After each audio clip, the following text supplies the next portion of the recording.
Dans la folle histoire d'Anne Roumanoff, documentaire diffusé samedi 30 novembre sur C8, Michel Drucker est revenu sur la rencontre en 2009 entre l'humoriste et la première dame d'alors, Carla Bruni-Sarkozy. Alors qu'Anne Roumanoff se moque ouvertement de Nicolas Sarkozy, la chanteuse va avoir une réaction inattendue. Pendant son quinquennat, Nicolas Sarkozy n'a pas été épargné par les humoristes. Parmi les traits d'esprit qui firent date, ceux d'Anne Roumanoff occupent une place à part.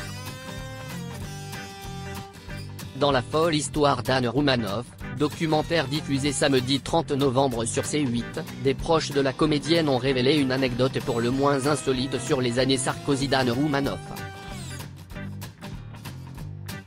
Chaque semaine dans Vivement Dimanche, l'humoriste réalisait une pastille complètement déjantée où elle n'épargnait personne, à commencer par le président. Comme le détaille le reportage de C8, Anne Roumanoff devient la plus politique, acide, de l'ère Sarkozy. À tel point que lorsque Carla Bruni va passer sur le canapé rouge de Michel Drucker, son équipe va tenter de faire annuler la chronique Radio Bistro prévue ce jour-là.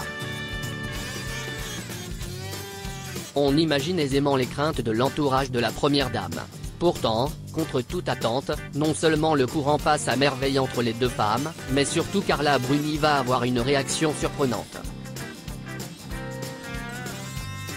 On imaginerait volontiers Carla Bruni-Sarkozy peu encline à se moquer de son mari. Et pourtant, nous avons laissé Anne réciter la fable Le coq et le pigeon, dans laquelle elle écorchait Sarkozy, Hollande et aussi Fillon. Carla Bruni a tellement ri qu'elle lui a demandé de lui offrir le texte, confie Michel Drucker.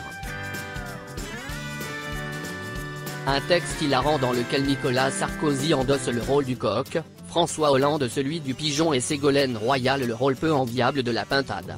L'histoire ne dit pas, en revanche, si le président a autant ri que son épouse. Le coq, le pigeon et la brebis. Un petit coq prénommé Nicolas sur une basse-cour régnait.